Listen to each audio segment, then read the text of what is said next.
मन मौला जाने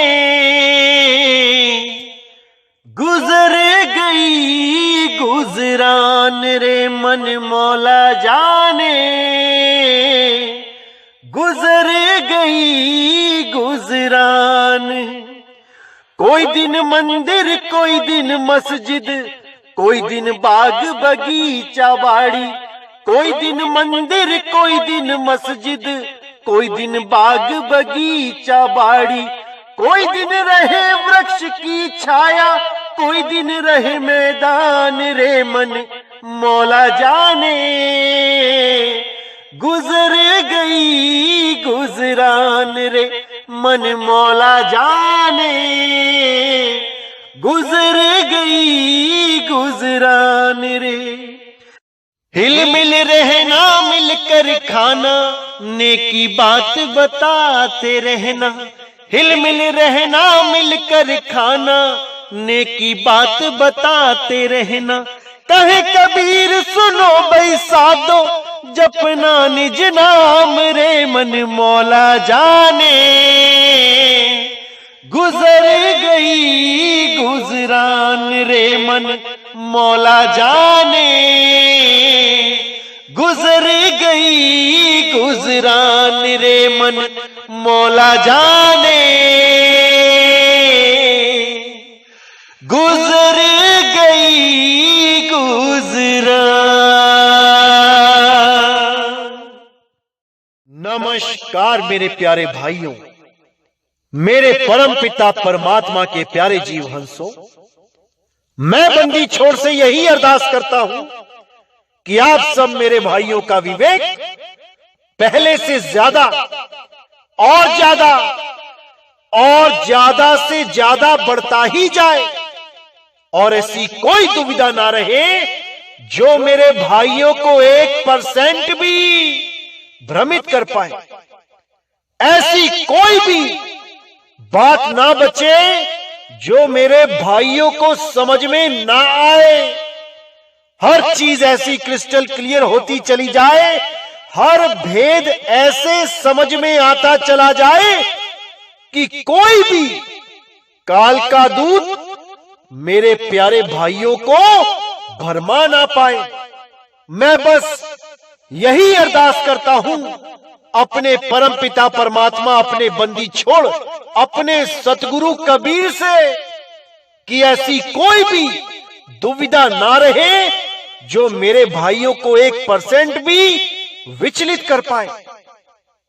तो मेरे भाइयों, बहुत खुशी होती है जब आप ये बोलते हैं कि हर चीज समझ में आ रही है, हर भेद खुलते जा रहे हैं, ऐसी कोई चीज बची ही नहीं है जो समझ में नहीं आ रही।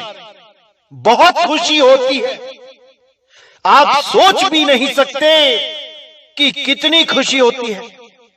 ऐसे लगता है कि मेरा सत्संग करना सफल हो गया है, क्योंकि मैं कभी नहीं चाहता कि मेरा एक भी भाई परमात्मा के नाम से, परमात्मा से अछूता रह जाए।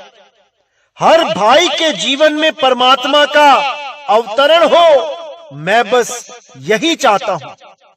हर मेरा भाई उस अवस्था को प्राप्त करे जिसको परम बोला गया है, मैं बस यही चाहता हूं। इसके अलावा मेरी कोई भी इच्छा नहीं है।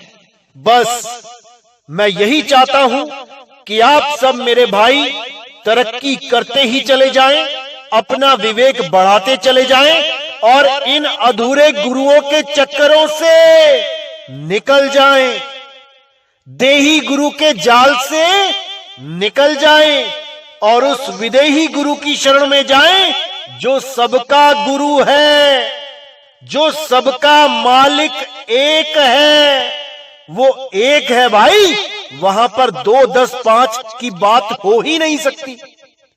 लेकिन सब अपने अपने देही गुरु को पकड़ के बैठे हैं, विदेही गुरु को तो कोई जानता ही नहीं है। उसी विदेही गुरु का प्रचार करने के लिए परमपिता परमात्मा ने नितिन दास को चुना है और नितिन दास पूरी लगन से, पूरी ईमानदारी से एक एक भेद को खोलता जाएगा और मेरे भाइयों को इतना समर्थ कर देगा कि वो खुद से समझ पाएंगे कि सत्य क्या है और असत्य क्या है। क्योंकि मेरे भाइयों, जब तक आपने सत्य और असत्य का निबेड़ा स्वयं से नहीं किया, तब तक कोई ना कोई ये गुरुआ आपको भ्रमित करता ही रहेगा। इन गुरुआ लोगों के लिए ही कबीर साहब ने बोला है, अरे गुरुआ तो घर घर फिरे, कौड़ी केर 50, अपने रूप की खबर नहीं, शिष्य करण की आस। ये गुरुआ लोग ना तो अपने रूप को जानते हैं कि मेरा क्या रूप है, तो ये शिष्यों को उनका रूप कैसे लखाएंगे। ये गुरुआ लोग ना तो ये जानते हैं कि वो देही नहीं है, वो विदेही है, तो अपने शिष्यों को ये विदेही स्वरूप क्या लखाएंगे। अरे ये शिष्य को भी आदमी औरत मानते हैं और अपने आप को भी आदमी औरत मानते हैं, तभी अपनी फोटो को उन शिष्यों के मंदिरों में स्थापित करवा देते हैं और घी के दिए जलवाते हैं, अगरबत्तियां लगवाते हैं, क्योंकि वो उस शरीर को ही अपना स्वरूप मान बैठे हैं। जबकि कबीर साहब ने बिल्कुल साफ कर दिया है हर सत्संग में, अरे देही को सतगुरु कहे, ते नर कहिए अंध, रहे दुखी संसार में, आगे जम के फंद। जो देही गुरु को परमात्मा बना के बैठे हैं, उन लोगों को समझ जाना चाहिए इससे पहले कि समय हाथ से निकल जाए, इससे पहले कि मृत्यु सामने आ जाए, उस शब्द गुरु को पहचान लेना चाहिए। कोई भी देही गुरु, कोई भी किसी शिष्य को नहीं बचा सकता। बचाने वाला केवल शब्द गुरु है मेरे भाई, शब्द गुरु, जो आपका कभी साथ नहीं छोड़ता। आप कहीं भी चले जाओ, विश्व के किसी भी कोने में चल जाओ, वो आपको अकेला नहीं छोड़ेगा। वो हमेशा आपके अंग संग है। आप बस उसे अनुभव करना सीखो कि कैसे अनुभव किया जाता है। जब तक आपने उस परमात्मा का अनुभव नहीं किया, तब तक आपकी ये जन्म मरण की यात्रा कभी समाप्त नहीं हो सकती। इसीलिए साहिब ने बोला है कि पहले भेदी गुरु को जानो कि भेदी गुरु क्या होता है।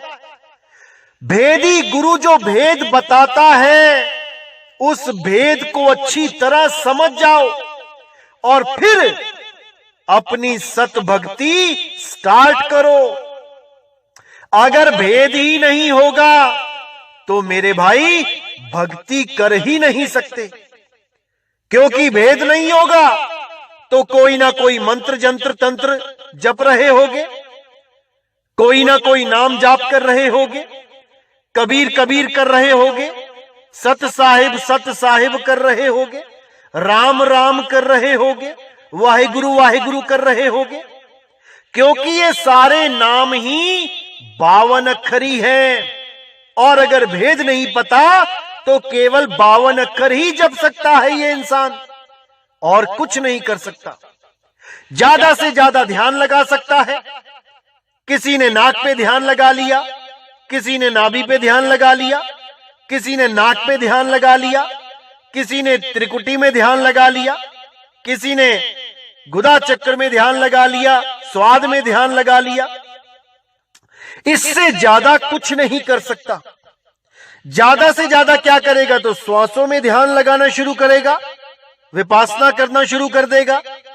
इससे ज्यादा कोई कुछ नहीं कर सकता जब तक भेदी गुरु ना मिल जाए, क्योंकि जब तक भेदी गुरु नहीं मिल गया वो देह की ही साधना कर सकता है, लेकिन देह से परे जो शब्द है उस शब्द को वो नहीं जान सकता।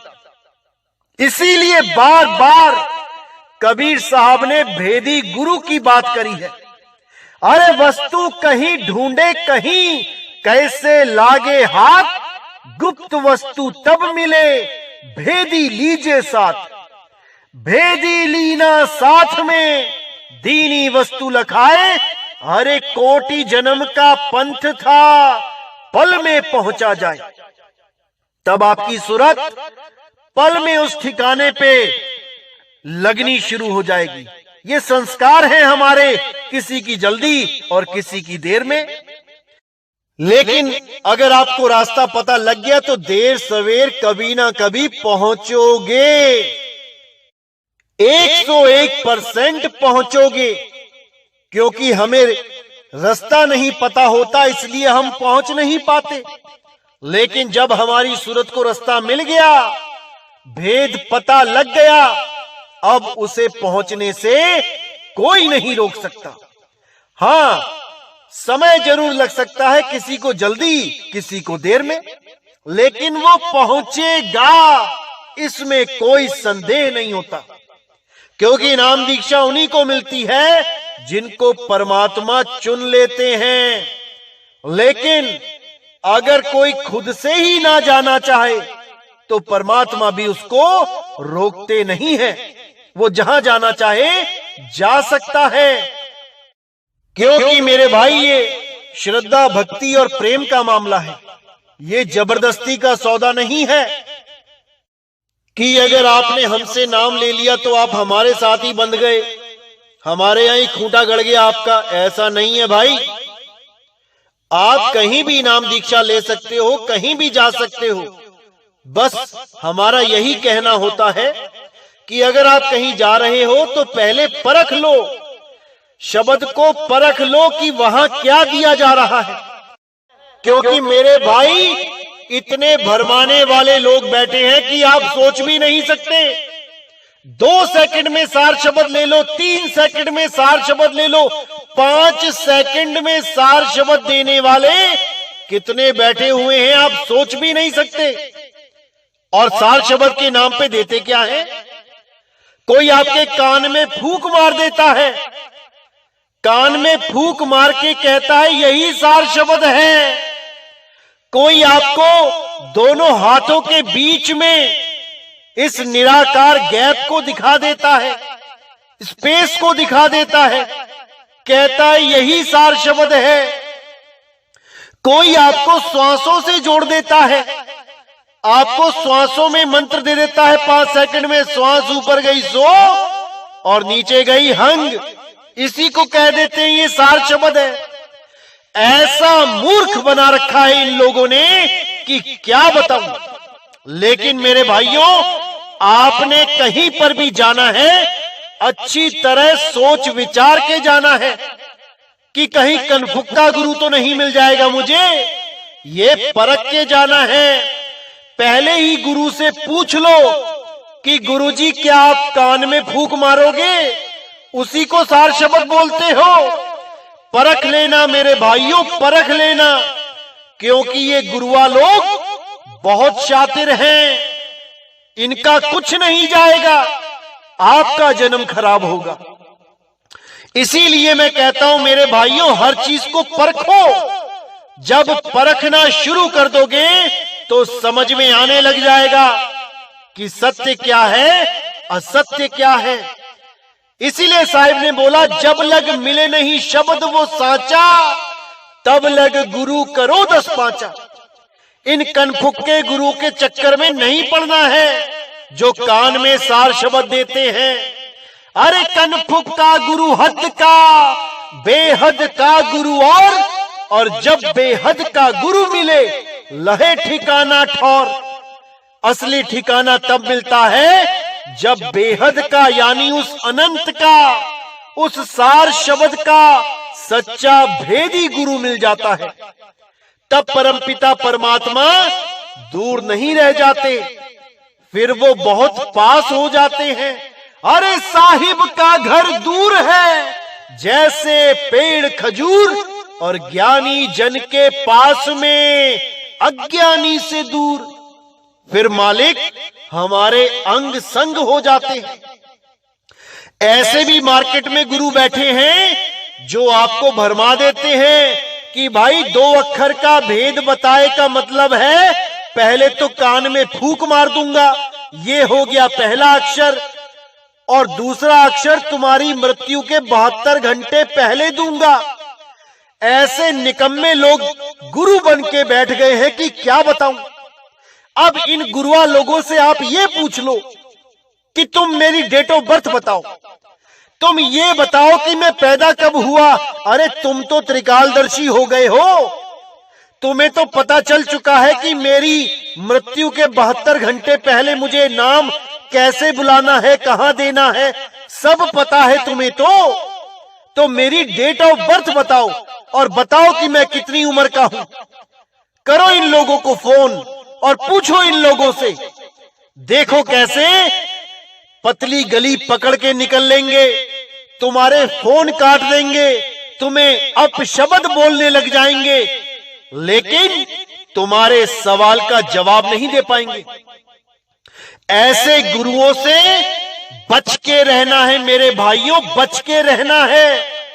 यही गुरु लोग 5-5 हजार में नाम दीक्षा देते हैं, तुम्हें अपना अकाउंट नंबर भेजेंगे, उसमें पैसे डलवाएंगे और तुम बेचारे परमात्मा को पाने के लिए ललायत, परमात्मा को पाने के लिए एक असहाय जीव की तरह इनके झांसे में आ जाओगे। इसीलिए कहीं भी जुड़ने से पहले अच्छी तरह परख कर लो कि शब्द है भी या नहीं, कि 3 सेकंड में हमारे कान में फूंक मार के हमारे 5000 भी ले गया और सार शब्द के नाम पे हमारे कान में फूंक मार के चला गया। ऐसे ऐसे लोग बैठे हैं मेरे भाइयों, बच के रहना है। इनको अच्छी तरह समझ लो, कैसे कहां पे लूटते हैं, कैसे परमात्मा के नाम पे ठगी करते हैं, अच्छी तरह समझ जाओ मेरे भाइयों। एक और YouTube पे आजकल 21,000 रुपए में सत्संग बेच रहे हैं। अपने सत्संग डाउनलोड करके 200 रुपए के मेमोरी कार्ड में डाल के आप तक पहुंचाने का 21 हजार रुपया लूट रहे हैं। ऐसे ऐसे धुरंधर बैठे हैं मेरे भाइयों परमात्मा के नाम पे लूटने के लिए। और देते क्या है, मोबाइल पे सीटी की आवाज सुना देते हैं और कहते हैं यही सार शब्द है, मैंने तुम्हें भेद बता दिया है। अरे ये मोबाइल की सीटी तो वो सुन पाएगा जिसके कान हैं, जो सुन नहीं सकता वो तुम्हारे मोबाइल की सीटी क्या सुनेगा। और कैसे पहचान करेगा सार शब्द की, ऐसा मूर्ख बना रखा है इन लोगों ने। अरे भाई सार शब्द की पहचान केवल सूरत करती है, और सूरत को सैन चाहिए, इशारा चाहिए।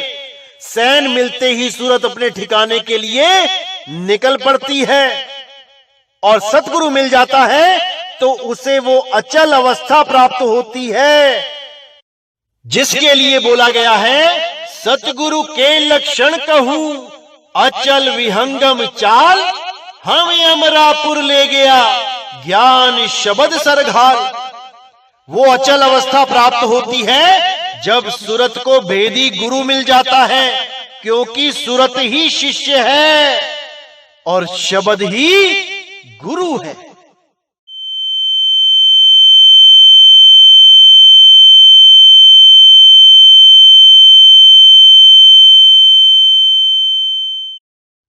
तो ये जो आवाज सुनाते हैं आपको मोबाइल में, और उसको सुनने के बाद आपको भी एक आवाज सुनाई देने लग जाती है, उसको ब्रह्मनाद कहा जाता है। वो ब्रह्मनाद है, वो परमात्मा का शब्द नहीं है, क्योंकि वो ब्रह्मनाद इन कानों से सुनाई देता है। कभी लगेगा दाएं कान से आ रहा है, कभी लगेगा बाएं कान से आ रहा है, ये चारों तरफ है असल में। और इसी ब्रह्मनाद को टीनीटस बोला जाता है अंग्रेजी में। लोगों को इस टिनिटस के द्वारा इतनी परेशानी होती है कि उन्हें ऑपरेशन तक कराना पड़ जाता है। लेकिन ये गुरुआ लोग इसी टिनिटस को परमात्मा का नाम बता देते हैं। ऐसी हालत इनकी खराब होने वाली है अंत समय में कि लहर अबदाना। जिस टिनिटस से लोग परेशान हो जाते हैं, चलते फिरते उठते बैठते उनको ये आवाज सुनाई देती है जो कभी कम और कभी ज्यादा हो जाती है, इतनी ज्यादा हो जाती है कि सिर तक दर्द होने लग जाता है, इतनी ज्यादा हो जाती है। इससे परेशान होके लोग डॉक्टरों के पास ऑपरेशन तक कराने के लिए तैयार हो जाते हैं और ये लोग उसको सार शब्द बना के मोबाइलों में सुना रहे हैं। हैरानी होती है ऐसे लोगों को देख के, क्योंकि इन्होंने अपना तो कोई गुरु धारण किया नहीं होता है। लोगों के सत्संग सुन सुन के यूट्यूब चैनल बना के बैठ गए हैं। अब जैसा मन में आता है, जो मन कैच कर पाता है, उसी को सत्य मान के पेश कर देते हैं। अब नीर चीर का निबेड़ा करे तो करे कौन, जब गुरु ही कोई नहीं है। अब इन लोगों से पूछो कि तुम्हारा गुरु कौन है, तो कहते हैं मेरा गुरु तो 2 साल पहले मुझे प्रकट हो गया, अपने आप ही, यानी परमात्मा खुद ही आ गया।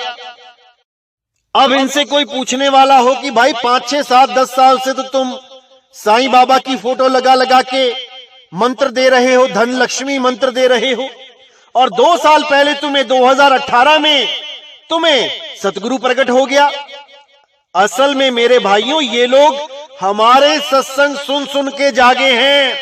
इनको समझ में आ गया कि हम जो कर रहे हैं वो गलत था। लेकिन अब नितिन दास को गुरु कौन बनाए, अब इस पंथ में नाम कौन लेवे, क्योंकि गुरु तो ये पहले से ही बने बैठे थे, लोगों को ऑनलाइन मंत्र देते फिरते थे। अब कैसे कहें कि हम चेले हैं, क्योंकि अहंकार सामने आ गया। अब ये लोग क्या करते हैं, ये लोग ज्ञान की चोरी करते हैं। जो हमसे सुना, जो हमसे समझा, उसी को अपने शब्दों में पेश कर दिया, ताकि कोई ये भी ना कहे कि तुम कुछ जानते ही नहीं हो, क्योंकि हमारी कॉपी करेंगे, हमारी नकल करेंगे। अब जो नया जीव होगा जिसने हमारे सत्संग नहीं सुने हैं, वो आकर्षित हो जाएगा कि भाई महात्मा जी ने तो बहुत अच्छी बात बताई। अब इनको ये नहीं पता कि महात्मा जी सुन कहां से रहे हैं, इनको ये नहीं पता लग पाता इन जीवों को, और ये उन्हीं को सतगुरु मान के बैठ जाते हैं। ये सोचते हैं कि हमारे गुरुजी को परमात्मा खुद ही प्रकट हो गया। मेरे भाई, ऐसा नहीं होता। ये जितने भी आजकल यूट्यूब पे बैठे हुए हैं जो नी अक्षर नाम, सार शब्द, निज नाम की बातें कर रहे हैं, ये 2018 से पहले कहां थे। हमारे सारे सत्संग सुन के अब ये उस ज्ञान को अपना बना के बैठ गए हैं। लेकिन सार शब्द का भेद है नहीं, तो कोई मोबाइल में सीटियां सुना रहा है, कोई कान में फूंक मार रहा है, कोई हाथों के बीच में निराकार को दिखा रहा है। क्योंकि अब भेद लाएं तो लाएं कहां से। इतना तो पता लग गया कि जो ये काम कर रहे थे वो गलत था, तो उसके तो खिलाफ खुद ही बोलने लगे। आज तक जो मंत्र देते थे, जिसे देके कहते थे कि तुम्हारी मुक्ति हो जाएगी, अब उन्हीं मंत्रों के खिलाफ खुद बोलने लगे। देखो कितनी विडंबना है। जिन पुराने चेलों को इन्होंने मंत्र देके पैसे लूटे, अब उनसे क्या बोलेंगे ये कि तुम उस मंत्र को छोड़ दो। अरे ये तो मुंह भी नहीं दिखाएंगे उन लोगों को, क्योंकि इनको पता है कि वहां अगर सार शब्द की महिमा गाएंगे, मंत्रों के खिलाफ बोलेंगे तो पकड़े जाएंगे, क्योंकि पहले तो मंत्र दे दिए, अब मंत्रों के खिलाफ बोल रहे हैं। चेले पूछेंगे, गुरुजी आज तक आपको यही नहीं पता था कि मंत्र जपने हैं कि नहीं, आप गुरु कैसे बन के बैठ गए। उनका तो फोन भी नहीं उठाएंगे और लगे रहेंगे दिन रात अब नए चेले तलाशने में, क्योंकि नए चेलों से पैसा मिलेगा और आकर्षित करने का सामान तो इनके पास पहुंच ही चुका है। नी अक्षर बोलो, निज नाम बोलो, सार नाम बोलो, सार शब्द बोलो। अब सार शब्द करते नहीं थकेंगे, क्योंकि पता है कि अब नितिन दास ने मंत्रों की मार्केट डाउन कर दी है। क्योंकि नितिन दास के सत्संग सुन सुन के जीव जाग चुके हैं, 52 अक्षर को समझ चुके हैं, मंत्र तंत्र जंत्र को समझ चुके हैं। अब हम मंत्रों के नाम पे किसी को नहीं लूट पाएंगे, इसलिए अब मंत्रों को गलत बता के अब सार शब्द की महिमा गा रहे हैं। ऐसे ऐसे धुरंधर बैठ गए हैं यूट्यूब पे कि क्या बताऊं। लेकिन मेरे भाइयों, आपने पूरी परख करनी है। इन लोगों को फोन करके पूछना है कि आपका गुरु कौन है, आपको ज्ञान कहां से हो गया। 2018 से पहले आप इतने मंत्र देते थे, अब वो मंत्र छूट कैसे गए? किसने आपको बताया? कहां से आपको समझ में आया कि मंत्रों की साधना नहीं करनी है? आज तक तो आप लोगों को मंत्र दे दे के गुरु बनते फिरते थे, आज विदेही गुरु कैसे बन के बैठ गए? मेरे भाइयों, परख आपने ही करनी है, ऐसे ही नहीं लग जाना किसी के पीछे। क्योंकि परमात्मा अगर कोई कार्य करता है तो बहुत सोच समझ के करता है। आखिर उन्होंने नितिन दास को क्यों चुना है? सत्य का प्रचार करने के लिए। आज इसका भी भेद खोल दिया जाएगा। क्योंकि बहुत से लोगों ने ये YouTube चैनलों पे फैला दिया है कि मदन साहिब को रंभदूत मिला था और मदन साहिब काल के दूत हैं। और प्रूफ क्या देते हैं? उनका नाम दिखाते हैं वाणियों में कि देखो मदन के बारे में क्या बोला है वाणियों में। मदन को मार दो, मदन को फूंक दो, मदन को छोड़ दो। ऐसे करके साबित करते हैं कि मदन साहिब के बारे में वाणियों में जिक्र है कि इसको त्याग दो, इस पंथ को छोड़ दो। इन मूर्खों को कौन समझाए कि मदन का अर्थ होता है काम, काम वासना। उस काम वासना के लिए बोला जा रहा है कि काम को जला दो, काम को त्यागो, काम को छोड़ो, ना कि मदन साहिब को बोला जा रहा है। लेकिन जो भोले जीव होते हैं वो बेचारे सोचते हैं कि हाँ भाई, ये तो कबीर वाणी में मदन को छोड़ने के लिए बोला गया है। ऐसे ये काल के दूत इन भोले जीवों को भरमा देते हैं। इनको नाम का अर्थ ही नहीं पता है कि मदन का क्या अर्थ होता है, और ये उन वाणियों को मदन साहिब पे फिट करके जीवों को भरमा देते हैं। और भोले जीव बेचारे क्या करें, भ्रमित हो जाते हैं। तो मेरे भाइयों, आज समय आ गया है कि इनकी व्याकरण सुधार दी जाए, थोड़ा इनको समझाया जाए कि शब्दों के अर्थ क्या होते हैं और शब्दों के मतलब क्या होते हैं। आज इनको समझाया जाएगा, आप भी समझें। मदन का अर्थ होता है काम वासना। कबीर का अर्थ होता है बड़ा या महान, सबसे बड़ा, विशाल। और कबीर नाम का जो भाव होता है वो क्या होता है? कक्का केवल नाम है, बब्बा ब्रह्म शरीर, रारा सब में रम रहा, वाको नाम कबीर। कबीर का मतलब है आत्मदेव, जो घट घट में विराजमान है, हर घट में कबीर रम रहा है, उसी को बोला गया है कबीर। वही कबीर सब घटों में प्रकट होकर सत्य का ज्ञान देता है। बिना कबीर के कोई सत्य ज्ञान दे ही नहीं सकता। जब सत्य का बोध हो जाता है तभी सत्य ज्ञान निकलता है। असत्य का बोध होने पर सत्य ज्ञान निकल ही नहीं सकता। इसी प्रकार नितिन का क्या अर्थ है आज आपको समझा देते हैं, क्योंकि कल को नितिन नाम से भी बहुत सी वाणियां आने वाली हैं। इनका कोई भरोसा नहीं, पता नहीं क्या समझा दें आपको। तो जब आप नितिन शब्द का अर्थ देखेंगे शब्दकोश में, तब आप समझ पाएंगे कि परमात्मा ने नितिन दास को ही क्यों चुना है सत्य का प्रचार करने के लिए। तो आइए देखते हैं आखिर क्या अर्थ है नितिन नाम का। क्योंकि नितिन दास के सत्संग सुन सुन के जीव जाग चुके हैं, 52 अक्षर को समझ चुके हैं, मंत्र तंत्र जंत्र को समझ चुके हैं। अब हम मंत्रों के नाम पे किसी को नहीं लूट पाएंगे, इसलिए अब मंत्रों को गलत बता के अब सार शब्द की महिमा गा रहे हैं। ऐसे ऐसे धुरंधर बैठ गए हैं यूट्यूब पे कि क्या बताऊं।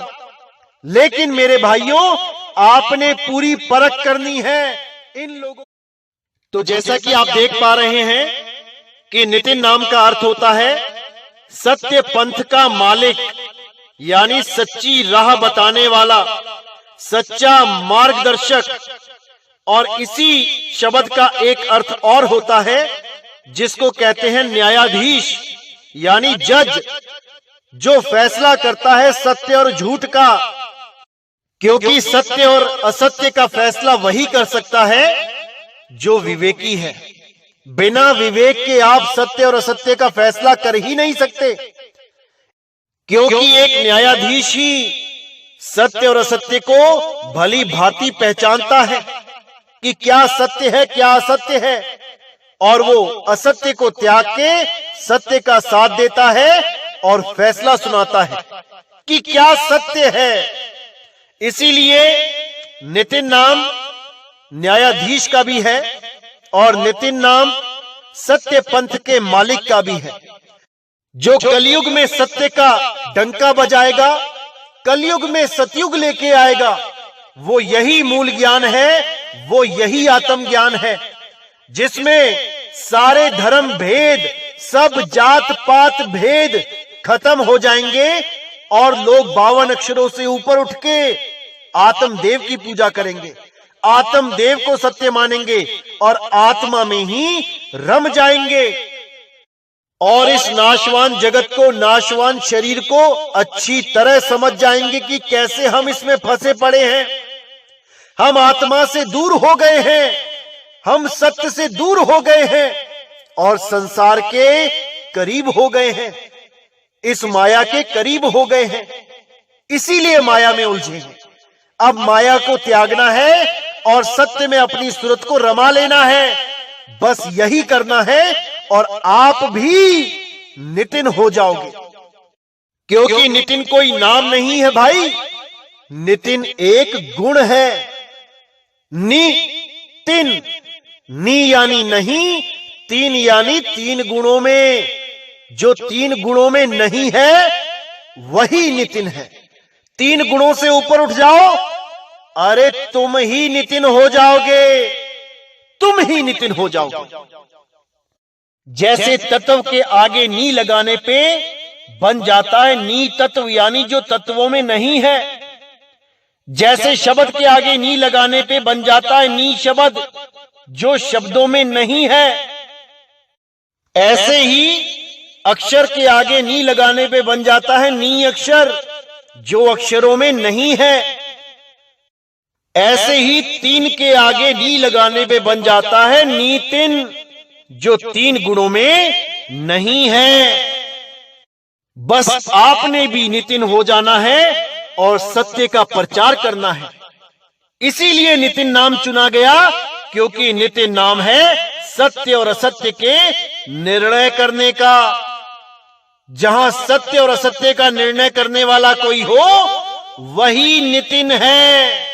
जहां सत्य की बात कोई करने वाला हो वही नितिन है, क्योंकि सत्य का मार्ग बताने वाले को ही नितिन कहते हैं।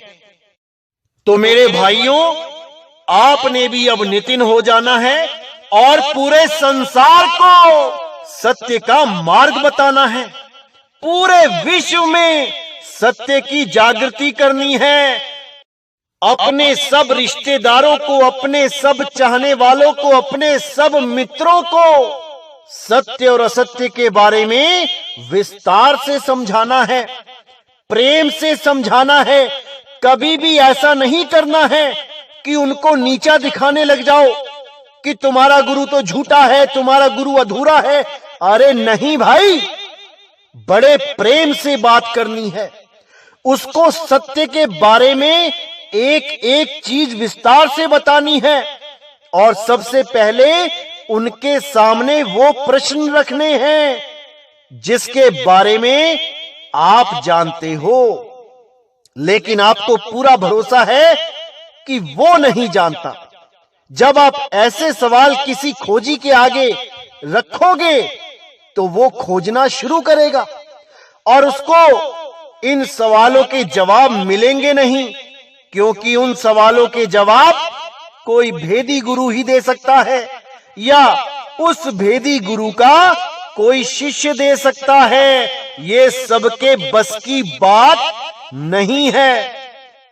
तो वो धीरे धीरे बात को समझता हुआ, खोजता हुआ, स्वयं आपके पास आ जाएगा और आपसे ही उस प्रश्न का उत्तर मांगेगा।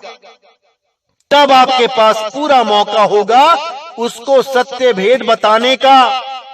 लेकिन याद रहे, उसको नीचा नहीं दिखाना है। हम सब परमात्मा के बच्चे हैं, हम सब बराबर हैं, कोई बड़ा छोटा नहीं है। उसको प्रेम से समझाना है, उसको ये आभास नहीं होने देना है कि तुम ज्ञानी हो और वो अज्ञानी है। इतने प्रेम से समझाना है उसे, तब वो सत्य को जानेगा और मालिक के बताए रास्ते पे चलेगा और उसकी मुक्ति होगी। उसका श्रेय आपको भी मिलेगा, परमात्मा आप पर भी दयाल होगा, क्योंकि आपने उसके बच्चे को सही मार्ग समझा के उसे सही रास्ते पे लगा दिया। बहुत बड़ी बात है। जैसे आपके 4 बच्चे खो जाएं और आप इश्तिहार लगा दो कि जो मेरे बच्चे को लेके आएगा उसको मैं 1 लाख रुपए दूंगा, तो अगर कोई आपके बच्चे को वापस ले आता है तो वो इनाम का पात्र हो जाता है। आपकी खुशियां उस पे भी बरसेंगी। बच्चा तो मिला, लेकिन आप उसको भी माला माल कर दोगे जो आपके बच्चे को आप तक पहुंचा रहा है। इसी प्रकार परमात्मा उस जीव से सदा प्रसन्न रहते हैं जो उनके बच्चों को सही मार्ग बताता है, मुक्ति का रास्ता बताता है। इसलिए मेरे भाइयों, अब समय आ गया है जब पूरे विश्व में आत्मज्ञान का प्रचार होगा, आत्मज्ञान का डंका बजेगा और आप सब मेरे भाई नितिन हो जाएंगे। मुझे बस उसी समय का इंतजार है जब गली गली में नितिन हो जाएंगे। फिर देखो क्या होता है। तब पूरे विश्व में भारत ही विश्व गुरु बन के उभरेगा। कोई रोक नहीं सकता, कोई नहीं, क्योंकि इस पूरे विश्व में कोई भी 52 के जंजाल को नहीं खत्म कर सकता। केवल और केवल कबीर साहब का मूल ज्ञान ही 52 को परास्त कर सकता है, 52 के जंजाल को खत्म कर सकता है। और 52 के जंजाल को खत्म करके आप स्वयं कबीर हो जाएंगे और किसी का नाम नहीं जपेंगे, 52 अक्षरों को त्याग देंगे। अरे कबीर कबीर क्या करे, तू खोज आपन शरीर, 10 इंद्री बस में कर, तू आपे आप कबीर। तो मेरे भाइयों, हमें ही कबीर हो जाना है, लेकिन कबीर होने से पहले हमें नितिन होना पड़ेगा, यानी सत्य असत्य का निर्णय करने वाला बनना पड़ेगा, क्योंकि हमने ही असत्य को धारण कर रखा है और सत्य से दूर हुए बैठे हैं। जब हम खुद नितिन हो जाएंगे तो हम स्वयं ही असत्य को दूर करके सत्य धारण कर लेंगे। यही नितिन की परिभाषा है, यही नितिन का अर्थ है। तो हमने पहले नितिन होना है, उसके बाद जाकर हम कबीर हो पाएंगे। तो मेरे भाइयों, अच्छी तरह समझना है मूल ज्ञान को, और मुझे पूरा विश्वास है कि आने वाले समय में घर घर में नितिन होगा, घर घर में सत्य का बोध होगा, घर घर में सतनाम का बोध होगा। मुझे पूरा विश्वास है जब मेरे देश का हर विवेकी पुरुष 52 अक्षरों से ऊपर उठ के सोचेगा, 52 अक्षरों के माया जाल को तोड़ देगा, तब समझ जाऊंगा कि अब हम विश्व गुरु बन चुके हैं। भारत विश्व गुरु बनेगा, बिल्कुल बनेगा, लेकिन तब बनेगा जब वो आत्मज्ञान को धारण कर लेगा, इन 52 अक्षरों के झगड़ों को खत्म कर देगा, इन 52 के जंजालों को तोड़ देगा, तब सारे संसार को एक सत्य से जोड़ देगा। तब मेरा भारत विश्व गुरु स्वयं हो जाएगा। यही सब संतों ने बोला है कि एक दिन भारत विश्व गुरु बनेगा। और कैसे बनेगा? अपने आध्यात्मिक ज्ञान से बनेगा। और कोई रास्ता नहीं है विश्व गुरु बनने का।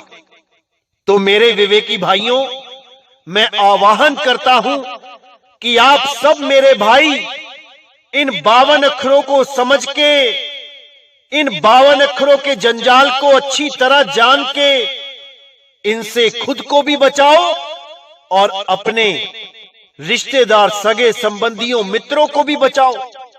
इन 52 के जाल से ऊपर उठो और दूसरों को भी इन 52 से ऊपर उठा ले जाओ।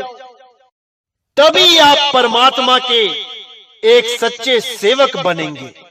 तभी आप मालिक के इस प्रचार को पूरे विश्व में फैलाएंगे और परमात्मा की अपार खुशियां प्राप्त करेंगे।